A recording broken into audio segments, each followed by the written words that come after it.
오늘도 귀한 찬양 감사드립니다. 우리 찬양대의 찬양이 왜 은혜스러운가를 좀 곰곰이 생각해 보는데, 사실 인원이 작다 보면 각자의 소리가 이렇게 튀어나올 가능성이 굉장히 많습니다. 그러면 불협화음이 일어나기가 쉬운데, 우리 찬양대원들 한 분 한 분의 삶도 그렇고 마음도 그렇고, 이게 그 시냇가에 가면 이렇게 잘 뭐랄까요, 깎이고 깎여서 몽실몽실하게 된 자갈들이 있지 않습니까? 그것과 같이 그렇게 인생의 고백들이 그러하기 때문이 아닐까라고 하는 생각을 조금 늘 하게 됩니다. 우리가 젊었을 때는 자기 힘으로 자기 인생을 살아가는 것처럼 그렇게 생각하지만, 수많은 세파들에 시달리고 또 그렇게 깎여 나가는 과정 속에서 인생은 정말로 은혜로 살아가는 것이구나라고 하는 것을 깨닫게 될 때에 비로소 그 삶의 은혜가 넘쳐나는 것하고 같은 이치리라 그렇게 생각을 합니다. 지난 한 주간도 평안하셨습니까? 예. 이번 한 주간도 추위가 누그러지지 않을 것 같은데 건강관리 잘 하셔서 늘 삶에서 생동감 있게 그렇게 하나님의 은혜를 경험하면서 살아가실 수 있기를 바랍니다.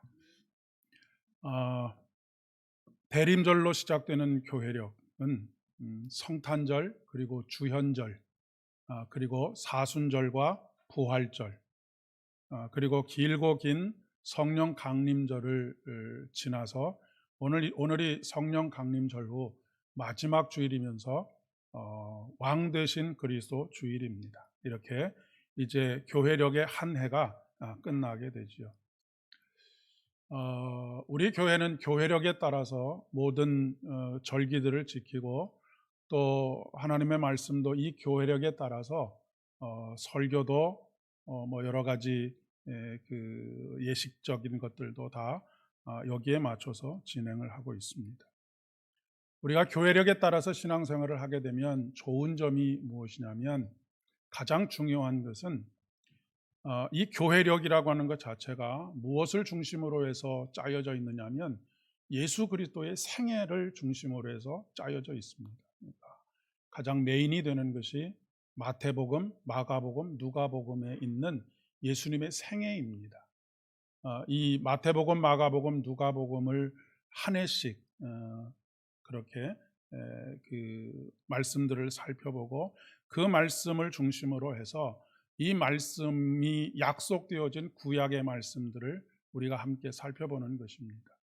어떻게 구약에 하나님께서 약속하셨고 예수 그리스도를 통해서 어떻게 성취되었는지를 보여주는 것이 바로 복음서의 말씀들입니다. 그리고 구약의 시편은 그 위대한 일들을 하신 하나님을 찬양하는 찬양으로 가득해 있는 것이 시편이라고 할 수 있겠고요. 그리고 이 복음을 가슴에 품고 하나님의 말씀을 따라서 살아가도록 되어진 하나님의 백성들의 구체적인 삶의 현장 속에서 부딪히고 그것을 극복해가는 그런 삶의 모습들을 담고 있는 책이 바로 서신서입니다. 그렇기 때문에 이 교회력을 통해서 본문을 하나만 읽으면 되지 뭐 이렇게 계속해서 본문을, 그것도 짧은 본문이 있을 때도 있지만 긴 본문이 있을 때 같은 때 우리의 마음속에 하나의 본문만 읽으면 될 터인데 라고 생각하기 쉽지만, 이 전체를 관통하는 하나님의 은혜의 말씀들, 약속의 성취들, 이런 것들을 살펴보아야 하겠고, 그리고 그 중심에는 항상 누가 있어야 된다고요? 예수 그리스도가 있어야 합니다. 그러니까 아무리 좋은 설교를 해도 예수 그리스도로 마무리되지 않으면 그것은 좋은 설교라고 이야기할 수가 없는 것이죠. 왜요? 예수 그리스도에게만 생명이 있기 때문에 그렇습니다. 우리에게 생명이 있는 말씀, 약속이 있는 말씀은 예수 그리스도로 시작하고 예수 그리스도로 끝날 때 비로소 그 복음의 능력들이 나타나기 때문이고, 말씀의 능력이 바로 거기에 있기 때문에 그렇습니다.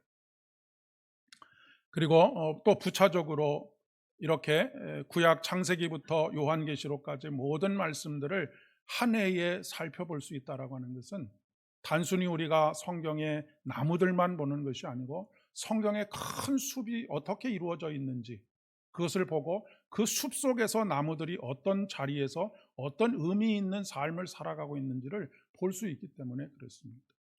사실 우리의 인간의 삶이라고 하는 것은 하나의 점에 불과합니다. 이 긴 우주의 역사를 통해서 보면 우리는 한순간을 살아가는 사람들이 아니겠습니까?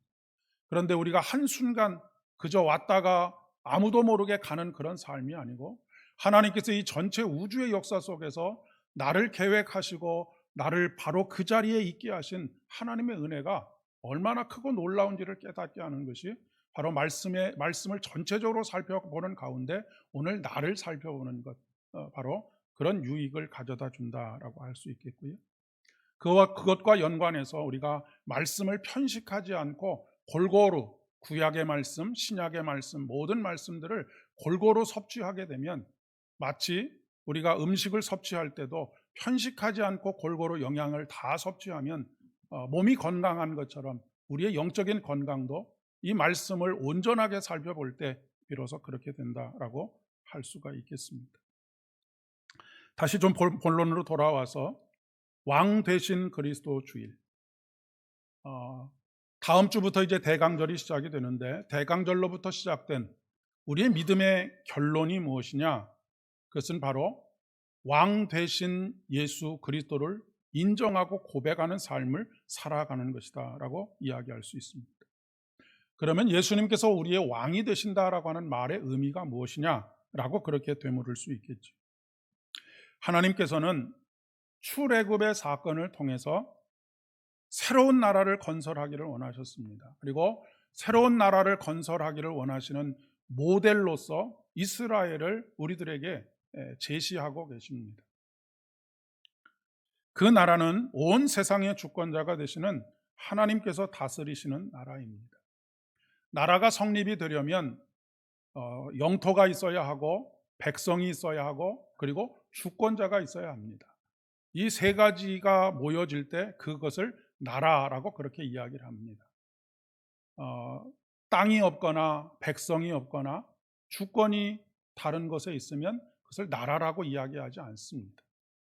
하나님께서 계획하신 하나님의 땅, 그 땅을 준비하셨습니다. 그 땅이 바로 가나안 땅입니다.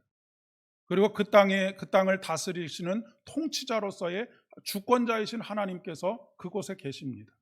그곳에 필요한 사람들이 누구입니까? 바로 하나님의 백성들인 것이죠.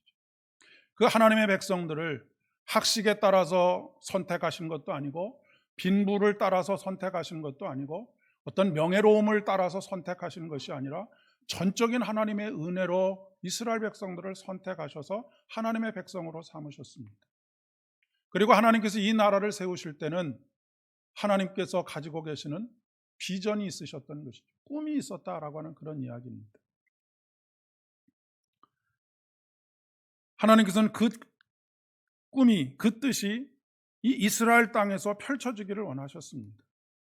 그것은 바로 우리가 늘 주기도문을 통해서 기도하는 것과 마찬가지로 하늘에서 이루어진 하나님의 뜻이 땅에서 이루어지는 것, 그것이 바로 하나님께서 이스라엘에게 꿈꾸셨던 하나님의 꿈이라고 하는 그런 이야기입니다. 그런데 출애굽을 한 이후에 400년의 사사시대가 있었습니다. 이 400년의 사사시대는 이스라엘의 왕이 없었던 시대입니다. 오직 하나님께서 그 땅의 왕이 되셨고, 그들을 돌보셨고, 그들을 전쟁 속에서 건져주셨고, 위험 속에서 건져주셨고, 그들에게 먹을 것을 공급하시는 참 선한 목자로서의 왕이신 하나님으로서 그 모든 일들을 감당하셨습니다. 그러나 이 사사시대가 날이 연수가 길어지면 길어질수록 이스라엘 백성들은 하나님의 뜻으로부터 점점 멀어지기 시작했던 것이죠. 하나님의 뜻과는 상관없는 삶을 살았습니다.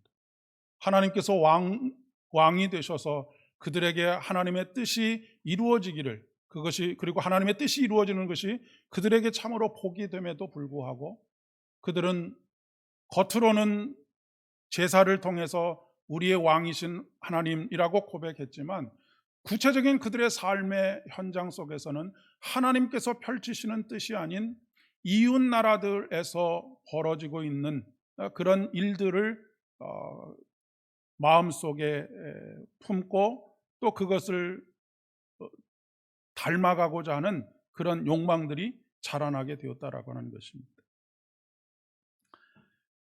그렇게 400년의 시간이 흘러간 이후에 사무엘 시대에 와서 이스라엘 백성들은 더 구체적으로 이제까지는 왕이신 하나님이 계셨음에도 불구하고 그렇게 그냥 자기 뜻대로 살다가 이제는 하나님 앞에 구체적으로 우리에게 다른 나라들처럼 왕을 주십시오라고 그렇게 구하게 됩니다. 왕을 구한다라고 하는 이야기는 무엇이겠습니까? 이제 공식적으로 당신은 우리의 왕이 아니다라고 하는 것을 이야기하는 것이거나 아니면 현대의 모든 국가들이 취하고 있는 것처럼 정치와 종교가 분리되어야 한다. 그러니까 예배하는 것, 내가 신앙의 대상으로는 하나님 당신을 나의 왕으로 고백하지만 내 삶에 있어서만큼은 하나님이 나의 왕이 아니시고 세상의 가치와 세상의 논리가 나를 내가 삶을 살아가는 원칙이 되도록 하겠습니다라고 하는 그런 생각을 하게 된 것이죠. 물론 종교가 정치에 어떤 직접적인 개입을 하게 될 때에 나타났던 폐해들이 가장 두드러지게 나타났던 것이 중세 천년입니다. 그렇기 때문에 종교와 정치가 분리되어야 한다라고 하는 그런 의미에서 세상에서 그렇게 주장할 수는 있겠고, 또 종교개혁자들 중에도 종교와 정치를 분리해서 세속적인 것은 아예 인정하지 않고 오직 하나님의 나라만을 살아가는, 그러니까 세속에서의 삶에 대해서 그것은 이미 버려진 땅으로 그렇게 생각하는 그런 종교개혁자들도 있었죠. 하지만 우리에게 정말로 필요한 것은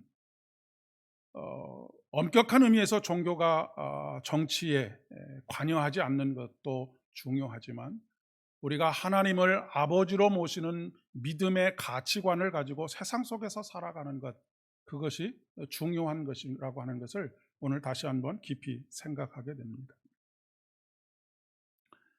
사실 이스라엘 백성들이 요구하는 왕, 그 왕이 다스린다라고 하는 것은 하나님의 형상으로 지어진 인간이 그 인간됨을 유지하지 못하도록 사람들 간의 계급이 생기고 차별이 생기고 결국 힘이 있는 사람들이 약한 사람들을 억누르고 억울하게 만드는, 곤경에 빠지도록 하는 결과들을 만들어내게 되는 것이죠.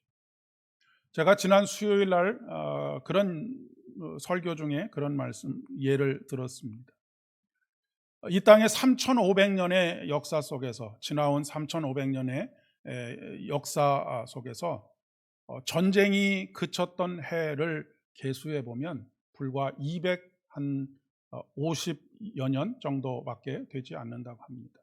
그러니까 10년 중에 9년은 전쟁의 소용돌이 속에 있었고 1년 정도가 조금 평화로운 시대를 살아갔다라고 하는 그런 이야기죠. 여기서 말하는 전쟁이라고 하는 것은 적어도 1,000명 이상이 사상자가 나는 것을 전쟁이라고 한다면 그 이하에서 크고 작은 분쟁과 다툼은 계속해서 끊이지 않았었다라고 그렇게 이야기할 수 있겠습니다. 인류의 역사가 전쟁의 역사라고 하는 것은 무엇을 이야기해 주는 것입니까? 힘이 강한 자들이 약자들을 약탈하는 그런 그 모든 역사가 계속해서 반복되고 있다라고 하는 그런 이야기인 것이죠.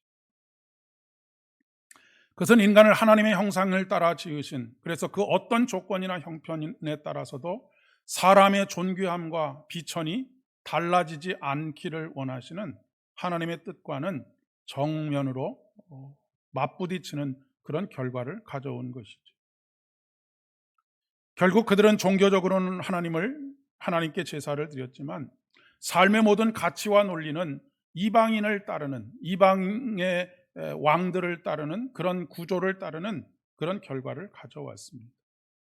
오늘날도 신앙 따로, 그리고 삶 따로가 되어지는 이유가 바로 여기 있는 것이죠. 하나님을 신실하게 예배하지 않는다라고 하는 의미가 아닙니다. 그 예배하는 삶, 예배가 삶으로 이어지지 않는다라고 하는데 문제가 있는 것이죠.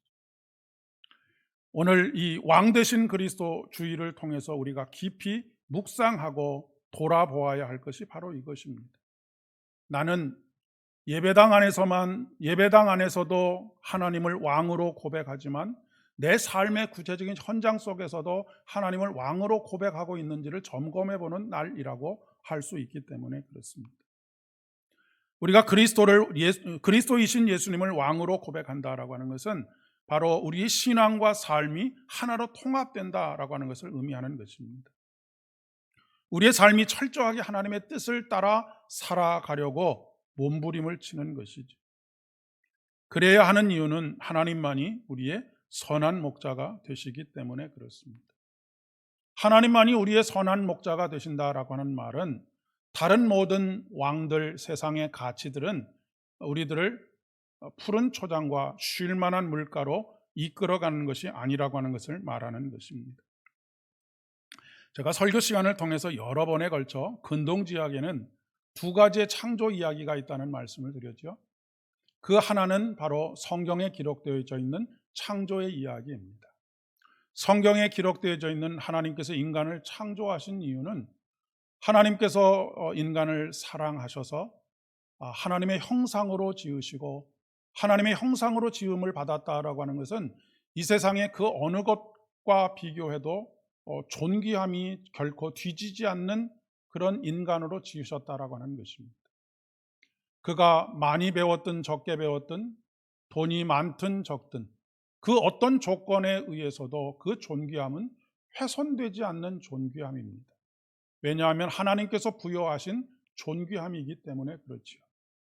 그런데 이스라엘을 벗어난 다른 근동 지역의 세상의 사람을 왕으로 삼고 살아가는 모든 나라들의 왕정을 합리화시키는 또 다른 하나의 창조의 이야기가 있는데 그 이야기는 무엇이냐면 하나님께서 신이 인간을 창조하실 때 어떤 동기를 가지고 창조하셨느냐면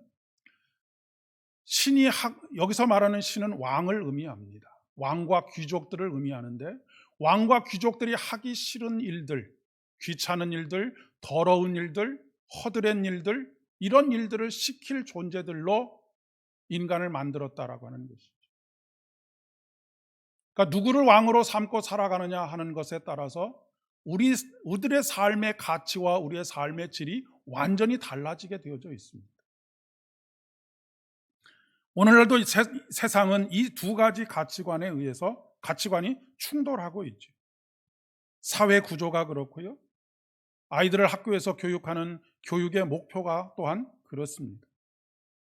하나님을 왕으로 모시지 않는다라고 하는 것은 바로 모든 인간 한 사람 한 사람을 어떤 인격적인 존재로 대하지 않는다라고 하는 것을 의미하는 것이고, 단지 그냥 사람들을 대할 때 뭐 대통령이 됐든 총리가 됐든 아니면 고관들이 되었든 사람들을 어떤 그 도구로 대하느냐면, 어떤 존재로 대하느냐면 세금을 걷어들일 대상으로 아니면 조공을 받아들일 대상으로 그런 노예들처럼 생각을 한다라고 하는 것이죠. 그리고 우리 사회 구조 자체가 어떤 구조를 가지고 있습니까? 대부분의 그 직장인들의 자기가 퇴직하기를 원하는 나이가 한 65세 정도 되는데 우리나라의 현실은 한 55세가 되면 거의 대부분 기업에서 더 이상 당신은 쓸모없으니까 이제 그만두시오라고 하는 그런 사회적인 구조를 가지고 있습니다. 이렇게 변화된 것이 사실 크게 오래되지 않았습니다. 예전에는 직장이라고 하는 것이 평생 직장이라고 하는 개념을 가지고 있지 않았습니까? 조금 부족해도 평생 끌고 갔던 그런 사회적인 구조와 사회적인 합의가 있었는데, 지금 가장 중요하게 여기는 것은 이 사람으로 말미암아서 생산성이 얼마나 있느냐라고 하는 것이 첫째이고요. 그리고 그 생산성을 뒷받침하지 못하면 과감하게 피도 눈물도 없이 잘라내는 것이 오늘날의 현실입니다. 뿐만 아니라 인간을 하나의 도구로밖에 사용하지 않는 것이 요즘 이제 아웃소싱이라고 하지요. 경비를 줄이기 위해서 자기 회사에서 직원을 고용하게 되면 비용이 많이 들어가니까 다른 곳에 아웃소싱을 주어서 비용을 줄이게 되는데, 비용을 줄이게 되면 결국 누가 가장 많은 피해를 받겠습니까? 힘이 없는 사회적인 약자들, 입이 있어도 단 한마디도 자기를 주장할 수 없고 자기의 권리를 주장할 수 없는 사람들이 이 모든 것들을 다 뒤집어 써야 하는 그런 결과들을 낳게 되는 것이죠.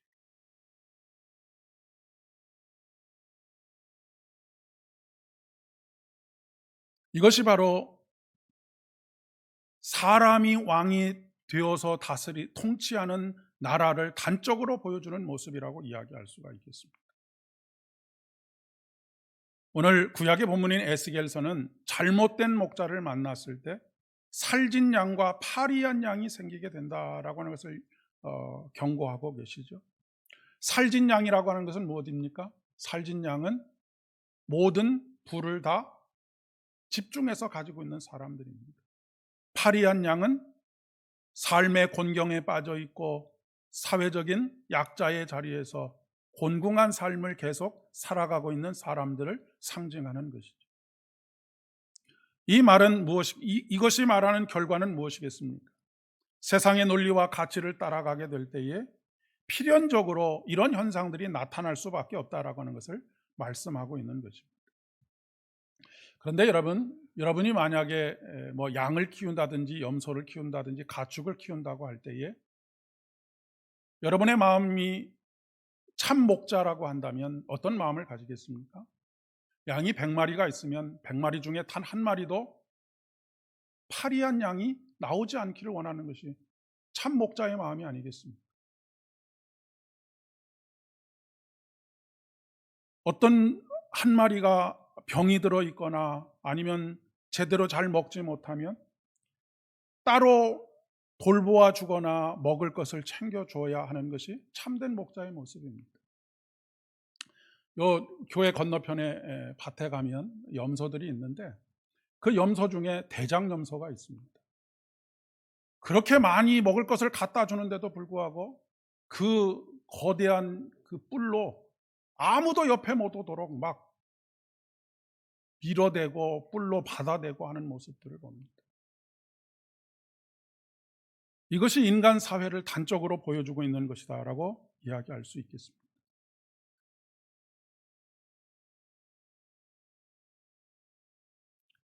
그렇기 때문에 하나님께서는 모두가 다 골고루 잘 먹고 잘 살게 되는 이것을 방해하는 것들을 용납하지 않으시겠다라고 하는 것입니다. 이것이 바로 에스겔서를 통해서 우리에게 말씀하시는 바입니다. 살진 양과 여인 양 사이에서 심판하시겠다라고 말씀하고 있습니다.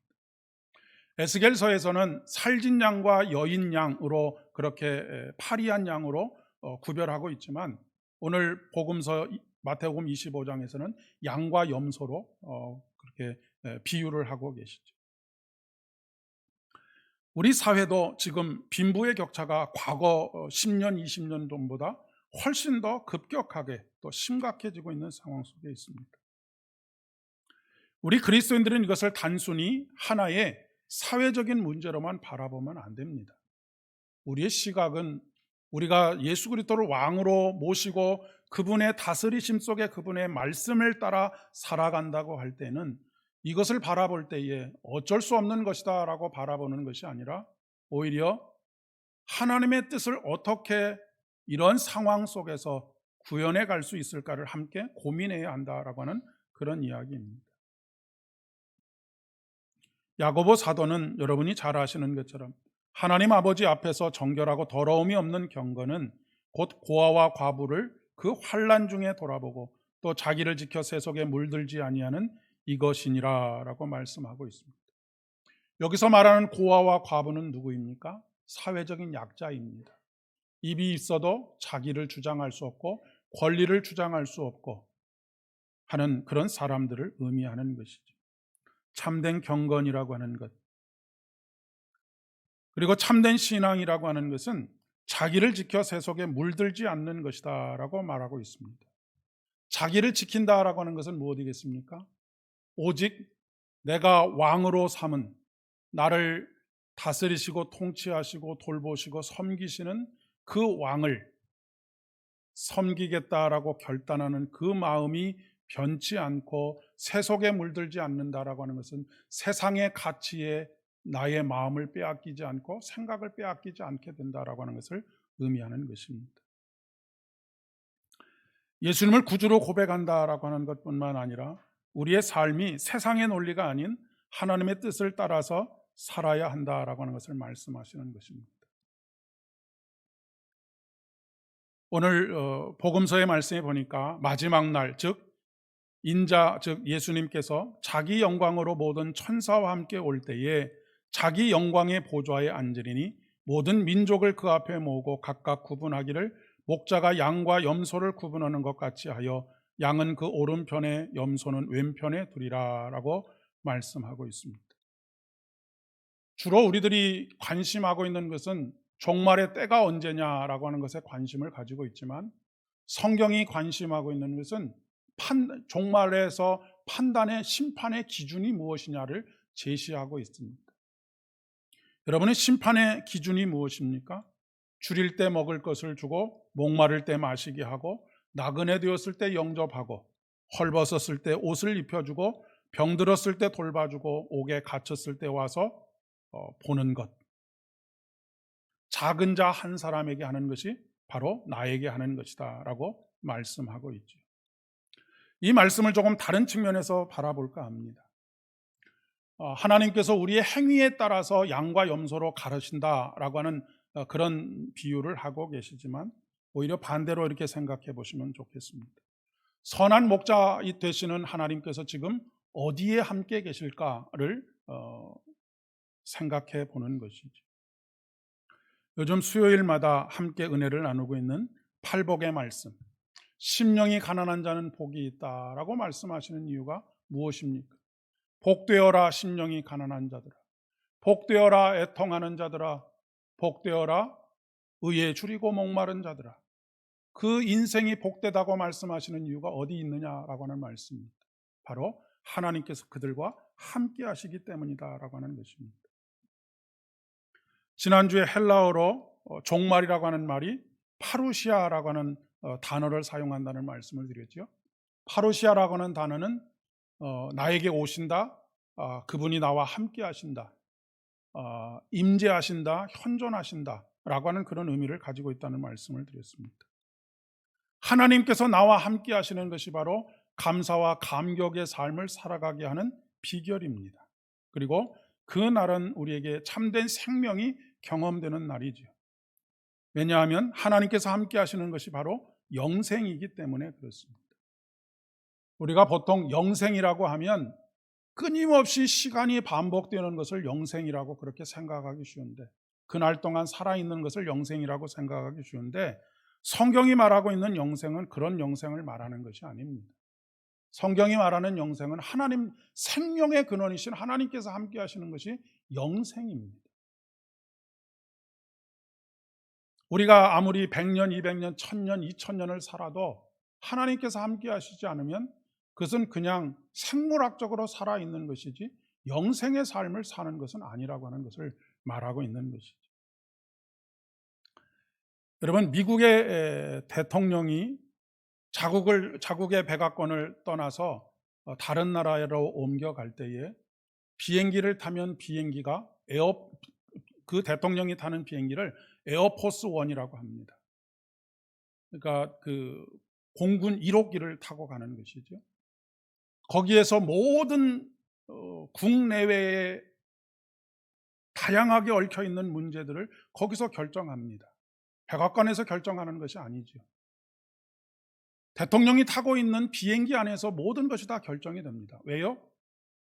대통령이 거기 있기 때문에 그렇습니다.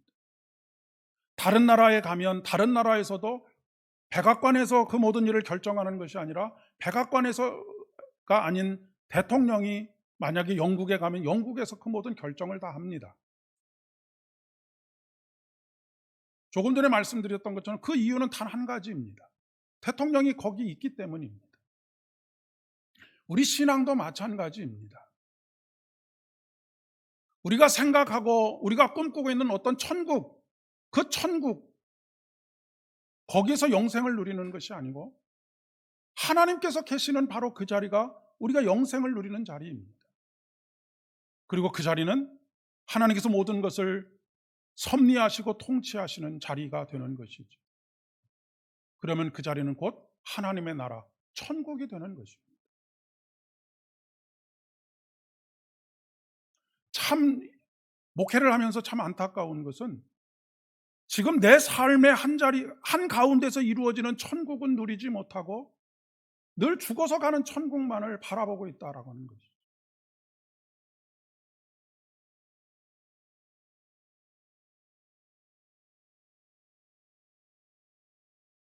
봉쇄하고 구제하고 희생하는 삶을 살아간다고 해도 하나님께서 그 자리에 함께하지 않으시면 그 자리에는 영생을 경험하지 못하는 자리가 됩니다. 그러니까 저 사람은 저렇게 선하게 착하게 세상의 모든 일에 있어서 희생적이고 헌신적인 삶을 살았는데 저 사람이 구원을 받지 못한다면 누가 구원을 받겠습니까? 라고 말하는 것처럼 어리석은 일이 없습니다. 왜 그렇습니까? 거기에는 하나님이 함께 계시지 않기 때문입니다. 아무리 세상에서 가장 성녀다운 그 성인다운 삶을 산다고 하더라도 그것이 자기의 어떤 열심으로 되어지는 것이라고 하면 그것은 영생하고는 전혀 상관이 없는 일입니다. 그러나 믿음으로 봉사하고 구제하고 희생하는 삶에 되게 되면 믿음을 통해서 우리는 거기 계시는 하나님을 만나게 되는 것이죠. 그것이 바로 날마다 우리가 경험하게 되는 종말입니다. 파루시아로서의 종말이라고 하는 것이죠. 그러면 이것이 우리에게 있어서 참된 위로가 되고 평안이 되고 하나님의 나라를 경험하는 것이 된다고 한다면 우리들은 우리의 삶의 자리에서 어떠한 삶을 살아가야 하겠는가라고 하는 것이죠. 바로 곁에 있어주는 것입니다.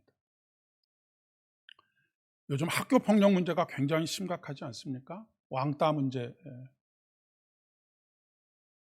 힘센 아이들이 약한 아이들을 괴롭힐 때 대항할 힘이나 아니면 그에게 나가서 말로 이길 수 있는 언변이 없을 때 어떻게 하면 되겠습니까? 그 일을 당하고 있는 아이에게 내가 네 곁에 있어 라고 말해줄 수 있어야 합니다. 조금 더 용기를 내서 조금 더 가까이 가서 내가 너와 함께 있어. 나는 네 편이야. 그리고 앞으로도 다른 모든 사람들이 다 너를 원하든 원치 않든 두려움 때문이든 아니면 같이 동조하는 마음 때문이든 너를 괴롭히는 그때에도 나는 네 곁에 있을 거야. 나는 끝까지 네 친구가 되어줄 거야 라고 말하는 것, 이것이 바로 파루시아를 경험하는 것입니다. 함께 해주시는 하나님, 그 하나님의 마음으로 우리들도 누군가 곤경에 처해 있는 사람과 함께 있는 것이지. 모든 사람들이 다 손가락질하고 저놈은 나쁜 놈이야 라고 말하는 그 순간에도 네가 잘못을 했는지는 모르지만 큰 죄를 저질렀는지는 모르겠지만 그래도 나는 네 곁에 있어 줄게 라고 말해주는 것. 여러분, 학교에서만 이렇게 했습니까? 학교는 인간사회의 축소판이라고 이야기하지 않습니까? 어느 곳에서든지 사회적인 약자가 있습니다. 사회적인 약자가 된 이유로는 사회 구조적인 이유도 있겠지만 자기의 실수와 잘못 때문에 그렇게 된 사람들도 분명히 있습니다. 그러나 그런 것들을 묻지 않고 네가 사회적으로 어떤 잘못을 저질렀는지 그것은 모르겠지만 나는 네 곁에 있어 줄게. 이렇게 말해주는 것이, 그리고 실질적으로 그 곁에 있어 주는 것이 하나님의 사람으로서의 삶의 모습이라고 하는 그런 이야기입니다. 만약 하나님께서 우리에게 너는 이것 때문에 저것 때문에 그리고 또 이런 잘못 때문에 나는 너와 함께 할 수 없어 라고 말씀하신다고 한다면 우리는 이미 다 버림받은 사람들입니다. 그런데 그럼에도 불구하고 네가 죄가 있음에도 불구하고 실수와 실패를 계속해서 반복함에도 불구하고 나는 네 곁에 있어. 나는 끝까지 네 곁에 있어 줄 거야. 이것이 바로 하나님의 나라와 영생을 경험하는 것이라는 말씀입니다. 이번 한 주간도 우리 주님과 동행하는 멋진 한 주간 되시기를 축복합니다. 그래서 매일매일 저와 여러분의 삶의 모든 순간에 살아있음을 감사하고 생명 주심을 감사하고 그 생명을 누리고 맛보며 날마다 천국을 경험하는 복된 삶이 되기를 축복합니다. 기도하겠습니다. 아버지 하나님, 은혜를 진심으로 감사드립니다. 우리의 부족하고 연약함에도 불구하고 싫어버리지 아니하시고 우리를 사랑하시되 끝까지 사랑하여 주심으로 우리를 위하여 대신 십자가를 짊어지시는 그 질고를 친히 당하신 우리 주님을 찬양하고 감사를 드립니다. 아버지 하나님, 우리가 세상을 왕으로 모시지 않고 오직 우리 주님만을 왕으로 모셔 하늘에서 이루신 그 뜻을 땅에서도 이루어가는 복된 삶을 살아갈 수 있도록 주의 은혜를 더하여 주옵소서. 특별히 주님께서 이후 여호와를 불문하고 우리 곁에 계시는 것처럼 우리들도 곤란과 어려움에 빠져 있는 이들 곁에 항상 그 곁을 지키며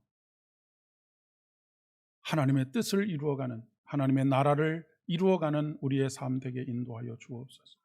예수님의 이름으로 기도드립니다. 아멘.